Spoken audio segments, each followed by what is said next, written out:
Subukan ninyo ako, subukan ninyo kami.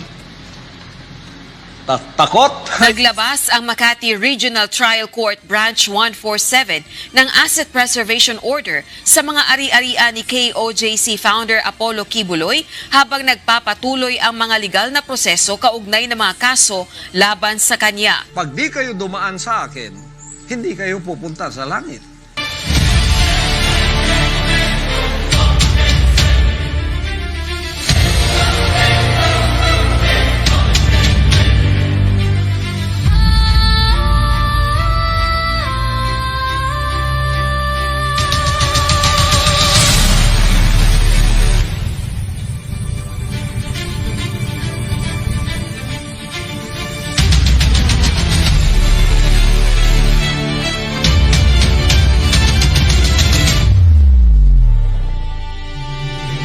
Di kayo dumaan sa akin, hindi kayo pupunta sa langit. If you want to be saved, come through the Son. Hallelujah.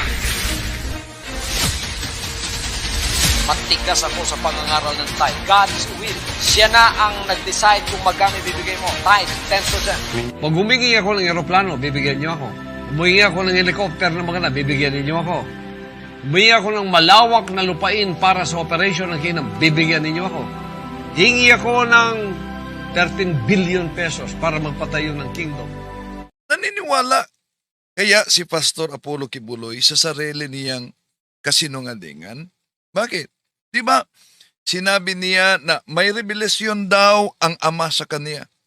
Yung pagtakbo bilang senador habang nakukulong. Di ba?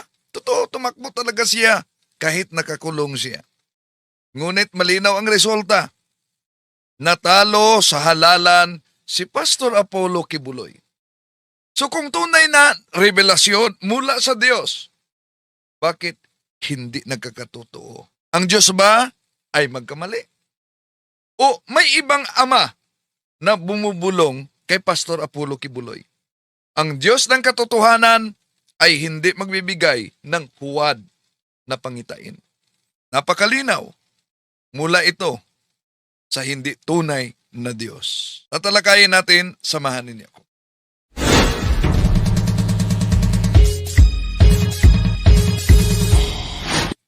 Kumusta? Welcome. Ito inyong lingkod, Brad Rindel Talibong. Muling makasama ninyo sa pagkakataong ito at sa mga suking taga-subaybay, huwag kalimutang pindutin ang like sa ating live at huwag din kalimutang mag-subscribe sa mga bago pa lang at pindutin ang bell button para updated kayo mag-comment at i-share natin.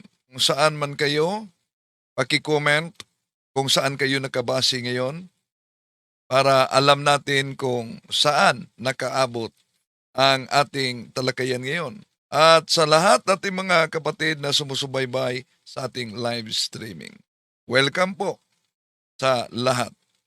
At napaulat na ang Regional Trial Court naglabas ng desisyon sa kasalukuyan naka-breast itong mga ari-arian ni Pastor Apollo Kibuloy, lalo na yung mga bank account. Naglabas ang Makati Regional Trial Court Branch 147 ng Asset Preservation Order sa mga ari-arian ni KOJC founder Apollo Kibuloy habang nagpapatuloy ang mga legal na proseso kaugnay ng mga kaso laban sa kanya. Saklaw ng kautusan ang 12 bank accounts, 37 real properties at 25 sasakyan, kabilang ang 2 fire truck, fuel tanker at isang Cessna aircraft na nakarehistro sa pangalan ni Kibuloy at ng KOJC Executive Pastor. Ayon sa korte, may probable cause para ilabas ang order kaya't ang mga nasabing asset ay nasa ilalim na ng jurisdiksyon ng hukuman. Sa ilalim ng direktiba, ipinagbabawal muna ang pagbebenta, paglilipat o pagtatago ng mga ari-arian habang dinidinig ang kaso at wala pang inilalabas na karagdagang detalye ang mga otoridad hinggil sa susunod na mga hakbang sa pagdinig. Paralisado na kaya si Pastor Apollo Kibuloy nito? Pakinggan mo na, panoorin itong kaugnay kay Pastor Apollo Kibuloy. Ang taong ito, depende sa iyong pananaw o paniniwala, ay isang tunay na propeta? Pag di kayo dumaan sa akin, hindi kayo pupunta sa langit. If you want to be saved, come through the sun. Yun talaga ang paniniwala ni Pastor Apollo Kibuloy, na siya na ang nagiging daan. Siya na ang appointed Son of God. At naniniwala naman siya. Kaya, yung sinabi niyang may revelasyon ang Ama sa kanya, pero yung mga revelasyon na yan, di nagkatotoo, di ba? Kung maalala ninyo, noon, Gibo versus Noynoy Aquino, ang sabi niya, si Gibo daw umano ang magiging presidente. Sabi ng ama niya na bumubulong sa kanya. Pagpapala ang kakasihan ninyo sa Gibo na maging presidente ng aming bansa, ay naririto ko, tinadalangin ko siya. Magaling at matalino. Marami din ang napaniwala ni Pastor Apollo Kibuloy sa kanyang siktang itinatag. Kung ang pagiging tunay ay ibabatay natin sa maraming napapaniwala, lalo na sa yaman ng leader tulad ni Pastor Apollo Kibuloy, na maraming koneksyon, nagiging spiritual advisor ni dating Pangulong Rodrigo Duterte, ang daming kaibigang mga politiko, lalo na sa mga senador. Kibuloy. Number 2, lumaban yan sa mga NPA, sa mga komunista. Pero ibig bang sabihin na ang sinumang maging bilyonaryo dahil sa pagtatag ng sariling sekta ay tunay na sugo ng Diyos? Marami kahit sa Amerika na may impluensya. Napakayaman, bilyonaryo din. Pero hindi yan ang batayan para magiging tunay, mga kapatid. Dahil sa pagtatag ni Pastor Apollo Kibuloy sa kanyang sariling grupo, naging bilyonaryo talaga si Pastor Apollo Kibuloy. No? Ngunit, ang kayamanan, ang dami ng mga tagasunod, hindi yan ang sukatan para magiging tunay na. Hallelujah! O isang negosyanteng ginagamit ang pangalan ng Diyos para kumita? Matigas ako sa pangangaral ng tithe. God's will. Siya na ang nag-decide kung magkano ibibigay mo. Tithe, 10%. I mean, your watch could probably feed 100 families for a month. Hindi po talaga yung totoong pastor. Are you perfectly obedient? Or I will kill you if you will not obey me. You're a very successful con man. But what can you do? Apollo C. Kibuloy, isang pastor na naging kilala dahil sa pagiging matalik na kaibigan ni dating Presidente Duterte. Naging kilala rin siya dahil sa kanyang mga sinasabing siya ang appointed Son of God. Ginawa lang niya akong hinirang niyang anak sapagkat tapat ako sa kanyang mga salita. Yan, naniniwala talaga siya sa kanyang sariling kasinungalingan. They can come to the Father, they go through me. Oh. So imagine na yung pahayag ng ating Panginoon Jesucristo ay ginamit niya sa kanyang sarili. So marami din siyang mga napapaniwala. Pero hindi yan patunay kung maraming napapaniwala sa kanya ay nasa katotohanan na ang siktang itinatag ni Pastor Apollo Kibuloy. Dahil makita natin bakit lumago at nagiging bilyonaryo si Pastor Apollo Kibuloy. Dahil yan sa kombinasyon ng kanyang karisma. Yung organisadong pangangaral, yung paggamit ng kanyang media at social media, at yung emosyonal na pang-akit.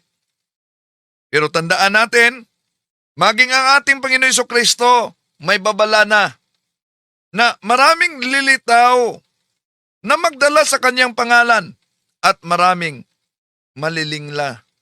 Ayon sa San Mateo Kapitulo 24, versikulo 5 at ipatuloy sa 24 din.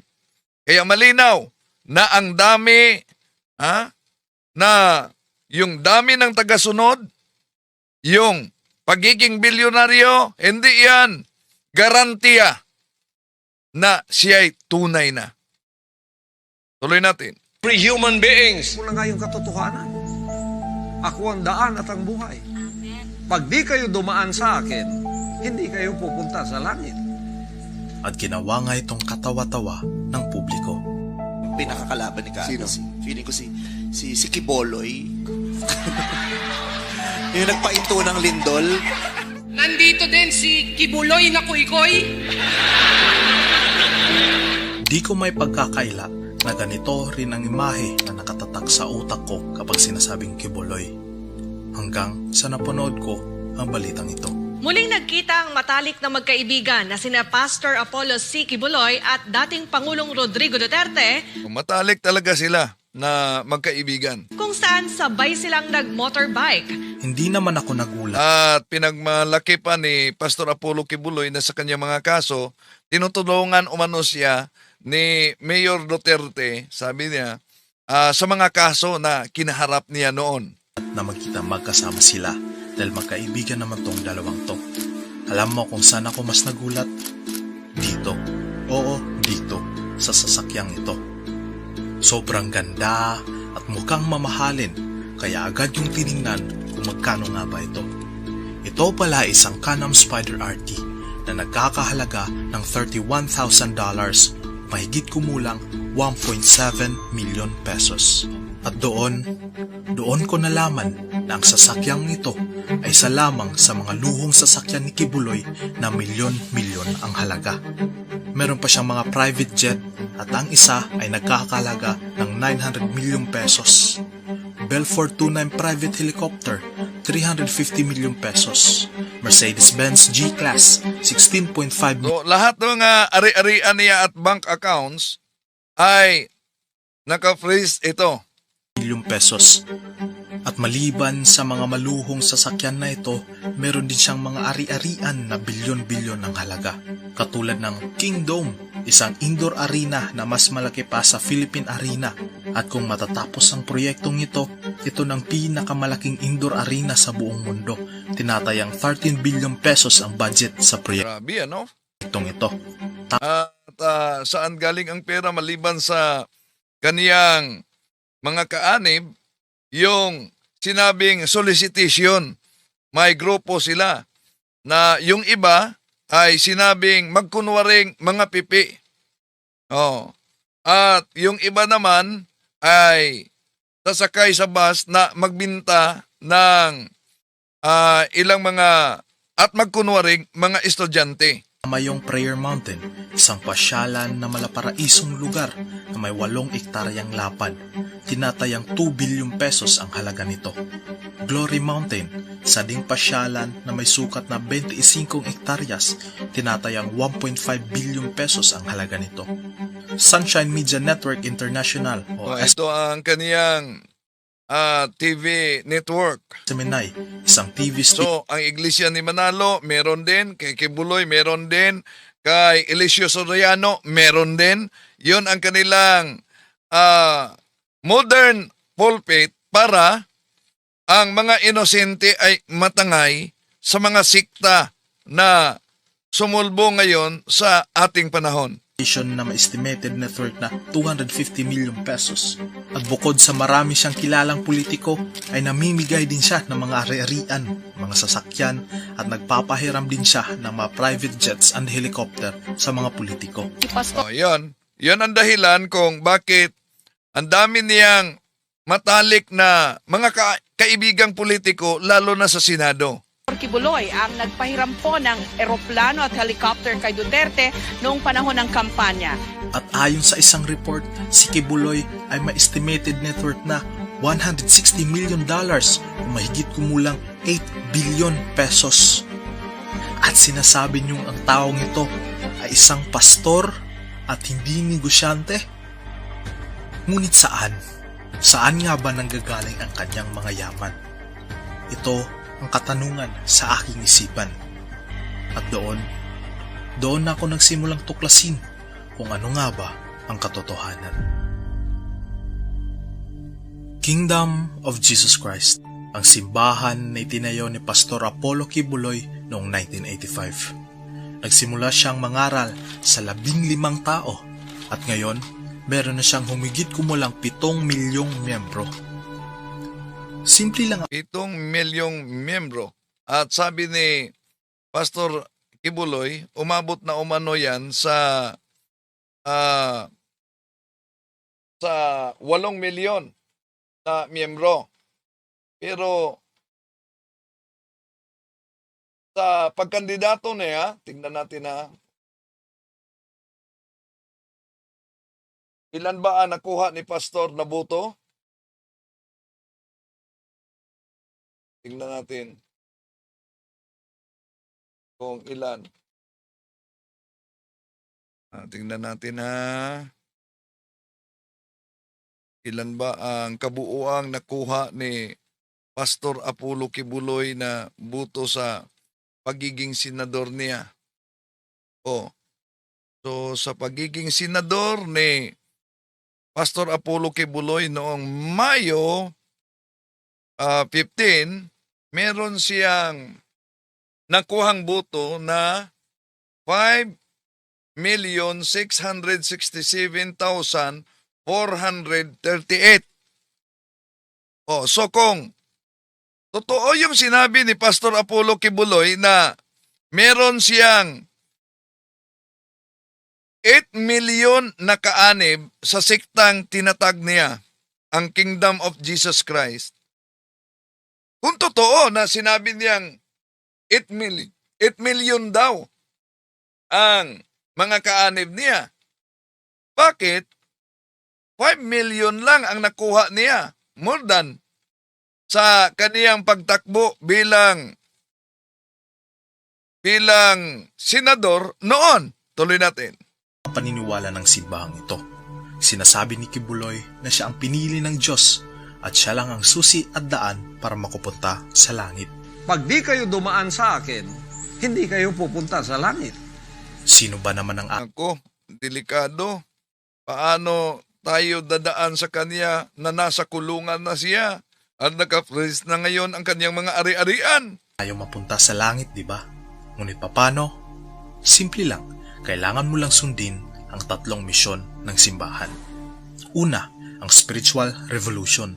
Naniniwala sila na para makapunta ka sa langit ay kailangan mong magsisi. True repentance. Ayon sa kanila, ang repentance ay ang pag-isang tabi ang pansariling interes at unahin ang kagustuhan ng Diyos. Pangalawa, ang revolution of excellence. Naniniwala sila na bago ka magsilbi sa Diyos, dapat lagi mong binibigay ang iyong pinakamahusay na gawa sa lahat ng bagay o excellence. At ikatlo, ang financial revolution. Naniniwala sila na para matanggal ang kahirapan at pumasok ang kasaganaan at biyaya sa iyong buhay ay kailangan mong magbigay. Ayon sa kanila, kung ikaw ay magiging masunurin at doon ka lamang bibigyan ng Diyos ng mga biyaya. Maganda naman ang misyon ng simbahan na ito, ngunit di ko mapigilang mapansin kung bakit paulit-ulit ang salitang ito. Tila ba? Yan talaga, obedience. At yung mga susuway, nauna nang pumutok sa Senate investigation yon na meron umanong angel of death, para sa mga sumusuway. So, kung pagbatayan ang lohika na marami, magiging totoo na, lalo na yung mayaman, ibig sabihin pinagpala na. So, mahuhulog tayo sa maling sukatan. Ang katotohanan ay hindi binibilang ito sa dami ng pera o sa daming natangay na dala na mga kaanib. Kundi, ang katotohanan ay dapat nakatugma talaga sa aral ng ating Panginoong Jesucristo at sa pagpatuloy ng aral ng mga apostol mula pa sa unang siglo hanggang ngayon.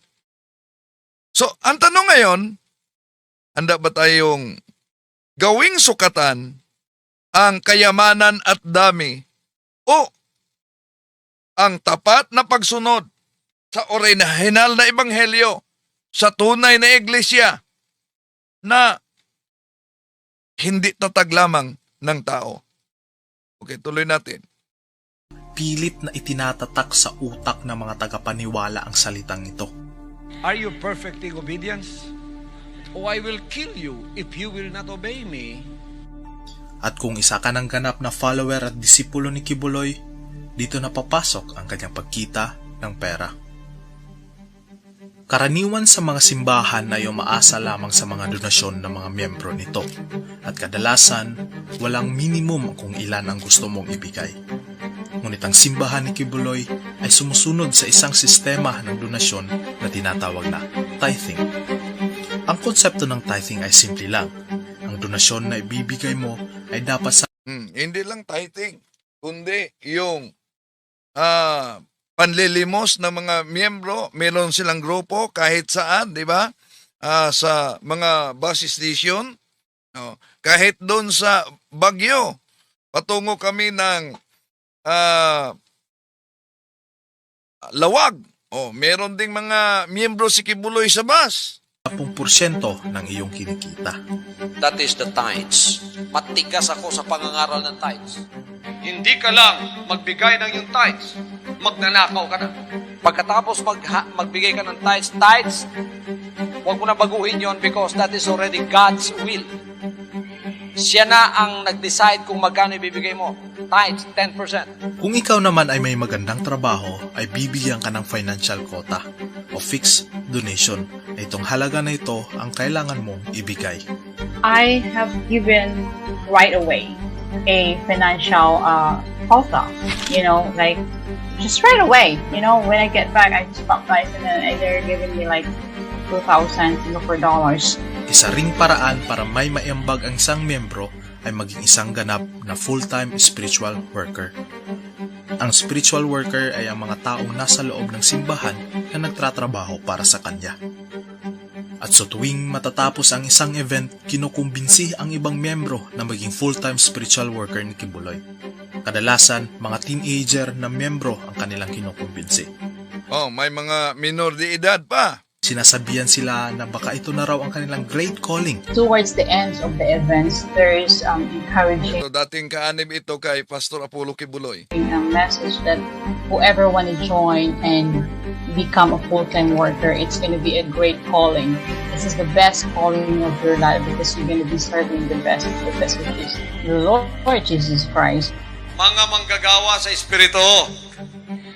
Yung manggagawa, yun ang tatanggap ng reward. Ang reward ay buhay na walang hanggan.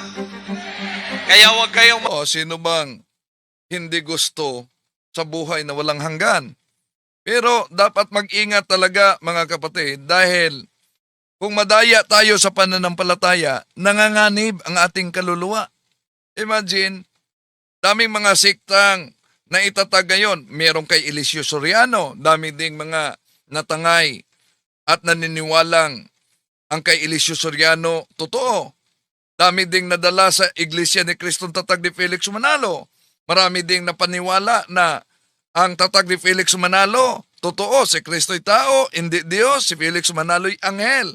Dito naman si Pastor Apollo Kibuloy ay appointed son of God. So, napansin nyo ba? Napansin nyo ba? Sa Davao, may nag-claim ito si Pastor Apollo Kibuloy, appointed son of God. Merong God the Holy Spirit. Diyan sa Surigao. God the Holy Spirit. PBMA. Meron ding PBCM. God the Father. Imagine, itong God the Son, God the Holy Spirit, God the Father, taga-Pilipinas. Pero puro huwad. At daming nadala nila. Tuloy natin. Manatiling new convert. Huwag kayong manatiling disciple. Huwag kayong manatiling member. Kailangan maging worker kayo in the Spirit. Yung worker in the Spirit, kasama na yon yung hihingi ng donation, yung parang mamamasko, yung iba'y nagbibinta ng mga pagkain. Ka-worker in the spirit na kayo, anak na kayong tunay ng Diyos na pwedeng pagkatiwalaan din. Hallelujah. At kung ikaw ay sanang ganap na full-time spiritual worker, isa sa iyong mga trabaho ay ipapadala ka sa iba't ibang lugar para maglibot at manghingi ng donasyon. So I can tell you how we get a lot of money. Number one, pretend that you are a student. You are a student, you are self-supporting student, and you are doing this for your study, to continue your study. You don't have parents, you don't have family, and yet you are surviving as a student. So they will give you a big chunk of money because they feel terrible. Now, the other thing is, we pretend that we were deaf and mute. Yun. So we Naalala ko yung sabi ng kasama naming media, pero nasa government media TV station siya, habang nag news writing siya, may pumasok na mga dalaga, nagkunwaring mga pipi.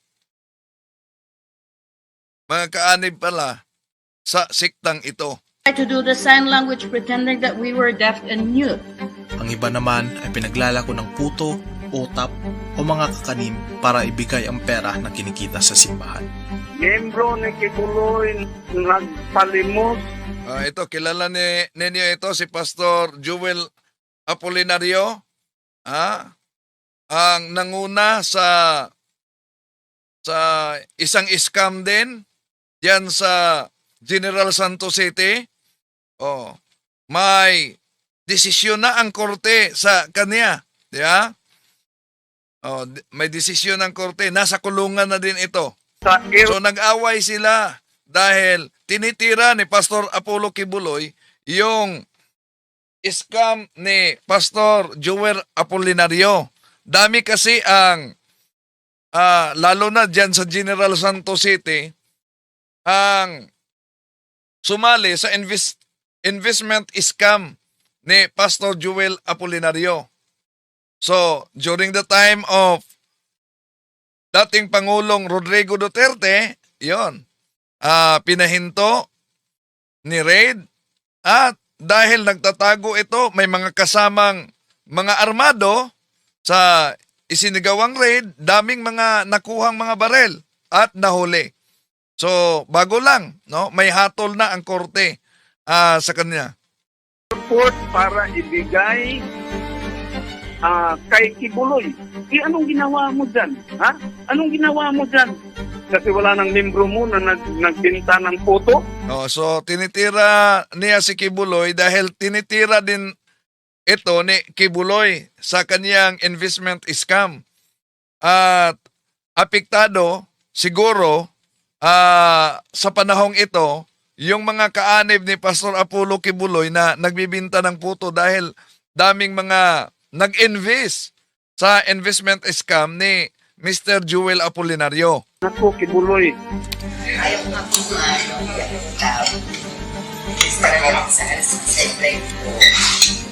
Ang lalaking ito ay pumapasok sa mga fast food chain para magbenta ng otap. At ayon sa kanya, siya daw ay isang self-supporting student. Nakakaawa. At sino ba naman ang ayaw tumulong sa may ganitong sitwasyon, di ba? Ang kaso, ang babae kanyang binibentahan ay dati palang full-time worker ni Kibuloy na ganito rin ang trabaho. Dati ako ganyan. Dati trabaho ko yan. Dati ako kay Kibuloy. Itong trabaho ko, namimigay ng letter sa mga customer sa fast food. Nagtitinda ng kakanin, pastillas. Ganyan din ang trabaho ko. Todo tanggi pa ang lalaking ito na hindi raw ito para kay Kibuloy. Alam mo, kilala ko yun. Para kay Pastor Kibuloy yan. Determinado ang lalaking ito para lamang makabenta at kumita ng pera. Ito pala'y sa kadahilanang binibigyan sila ng kota na kailangan nilang abutin sa araw na iyon. At para mapadali ang pag-abot ng kanilang kota, nagpapanggap silang self-supporting student.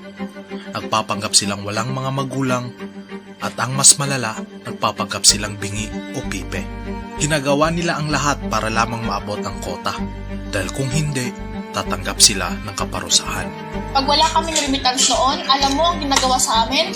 Pinapaskwat, pinapalo ng logbook. Yung lalaki namin kasama, wala talagang remittance. Binugbog, sarado ni Dandy Cabahog. Pag wala kang remittance dyan, Grabe. itutur... Sino ba itong dandi na ito? Na pinangalanan. Nambubugbog daw pag di nakaabot ng kuta. Sure ka. Grabe, tila ba kinukondisyon ang mga utak ng mga miyembro nila na kailangan palagi silang magbigay ng pera para lamang sila ay makapunta sa langit. Gagawin ng lahat, magsinungaling man, manloko ng ibang tao para lamang may maibigay sa simbahan. Tila ba di ka pwedeng sumuway sa mga utos nila dahil para sa kanila ito na isang malaking kasalanan. And then you have to be obedient. Like you don't question whether you understand or not. You don't question. It's called for absolute obedience. Imaginin mo, 7 milyon ang naniniwala sa kanya at ganitong sistema ang kanilang ginagamit para Totoo kaya na umabot dahil sa eleksyon, sabi ni Kibuloy, nakaabot daw umano'y ang kanyang kaanib na 8 milyon. Pero kung 8 milyon ang kaanib ni Pastor Apollo Kibuloy, bakit sa eleksyon meron lang 5.6 million ang nagboto sa kanya? At itong 5,667,438 na bumuboto sa kanya, hindi lang ito kaanib ni Pastor Apollo Kibuloy. Siguro, meron ding mga kaanib sa Iglesia ni Kristong kahit hindi nakarga si Pastor Apollo Kibuloy, pero dahil nagiging kasama niya si Senador Rodante Marcoleta sa tarpaulin, baka doon na meron ding mga kaanib sa INC na bumuboto dito. Ay, kahit nga yung ilang mga CFD, sabi nila, dahil sa kanilang dedikasyon kay Tatay Digong daw, pinipili talaga nila si Pastor Apollo Kibuloy. kapera. Ilang milyong kaya ang kinikita ng simbahang ito taon-taon. Kaya di na nakakagulat makakita ng mga ganitong gusali na pagmamayari ng simbahang ito. Ang mga gusaling ito ay nakapangalan lahat sa simbahan. At kung isa kang miyembro ng Kingdom of Jesus Christ ay talagang nakaka-proud na makita kung saan napupunta ang iyong donasyon at ang iyong pinaghihirapang pera. Dahil nga sabi ni Kibuloy, ngon ang kamong bisan pa ang inyong nahatag 10 pesos lang, usapos mga tagiya dere. Oh, so, sa mga di nakaunawa, Cebuano kasi yon, kahit 10 pesos lang umano ang inyong ibinibigay sa kanya, nagiging isa kayo sa may-ari diyan. ang problema, saan nga ba napupunta ang milyong-milyong kinikita ng mga negosyong ito?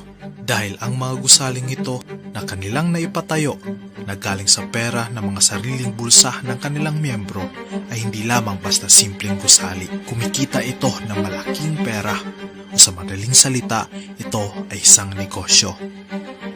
Negosyong naipatayo dahil ginawang puhunan ang mga tithes, offering at donasyon ng mga miyembro. Saan napupunta ang milyong-milyong kinikita ng mga negosyong ito? Nakakatanggap ba ng kahit piso man lang ang mga miyembrong nagpuhunan sa mga negosyong ito? Hindi natin alam at baka hindi natin malalaman. There are three possibilities here. You are either the son of God, or you're delusional, or you're a very successful con man. Kung ano man ang estado niya ngayon, ito'y dahil sa mga paghihirap ng kanyang binulag na mga miyembro. This may be the most beautiful spot in the Philippines, and it's paid for by people who live on $2 a day. So how do you justify your lifestyle? I mean, your watch could probably feed 100 families for a month. If this is not God's will for me to have these things I have, you can take it away. It is God's will that we follow. If it is God's will for us to live like this, you know, you can have a broken heart looking at me, but what can you do? Grabe. Naisip ko, kailan kaya ito matitigil? Hanggang sa Wanted na ng FBI sa Amerika ang religious leader na si Pastor Apollo Kibuloy dahil sa pagkakasangkot umano sa sex trafficking, panloloko at pagpupuslit ng pera. Pebrero noong 2022, naglabas ang FBI ng Amerika ng wanted poster ni Kibuloy. Ayon sa FBI, sangkot siya sa iba't ibang krimen kabilang na ang sex trafficking sa mga minor de edad, smuggling ng bultong-bultong pera at pamimilit sa mga miyembro na manghingi ng donasyon na kunwari mapupunta sa mga charity, ngunit ito pala'y para sa mga proyekto ng simbahan at para sa magarbo at maluhong pamumuhay ni Kibuloy. Inaasahang pupunta ngayong taon sa Amerika si Kibuloy para harapin ang patong-patong na kaso na nakasampa sa kanya. At kung isa kang miyembro sa simbahan ni Kibuloy na nanonood nito, wala akong intensyon na insultuhin ang iyong pagkatao, ang iyong paniniwala at ang iyong pananampalataya. Sa totoo lang, naniniwala ako na ang pananampalataya at paniniwala ay isang makapangyarihang bagay. Kaya nitong magbigay ng lakas ng loob, magbigay ng pag-asa, at kaya din itong pagkaisahin ang mga tao para gumawa ng mga mabubuting bagay. Ngunit ang pananampalataya at paniniwala ng isang tao ay maaring pagsamantalahan ng mga taong sakim at uhaw sa kayamanan. Pag humingi ako ng eroplano, bibigyan niyo ako. Humingi ako ng helicopter na maganda, bibigyan niyo ako. Humingi ako ng malawak na lupain para sa operation ng Kingdom, bibigyan niyo ako. Hingi ako ng 13 billion pesos para magpatayo ng Kingdom. At kung isa kang miyembro o nagbabalak maging miyembro ng simbahang ito, gusto ko lang buksan mo ang iyong isipan at tanungin mo ang iyong sarili. Totoo nga ba siyang propeta o isa lamang hamak na negosyante na ginagamit ang pangalan ng Diyos para kumita? Kaya sa patong-patong at mga mabibigat na kasong kinahaharap ni Pastor Apollo Kibuloy ngayon, na nagpakilalang appointed son of God daw siya. You want to be saved, come through the Son. Hallelujah. Na siya ang daan at ang katotohanan. Hindi kayo dumaan sa akin, hindi kayo pupunta sa langit. Marami namang mga natangay na mga miyembro. Ngunit, patay sa lumabas na Senate investigation, marami ding mga nagsasabing miyembrong nagdurusa kapag hindi nakaabot sa kuta. Pag wala kaming remittance noon, alam mo ang ginagawa sa amin? Pinapaskwat, pinapalo ng logbook. Yung lalaki namin kasama, wala talagang remittance. Binugbog, sarado ni Candy Cabahog.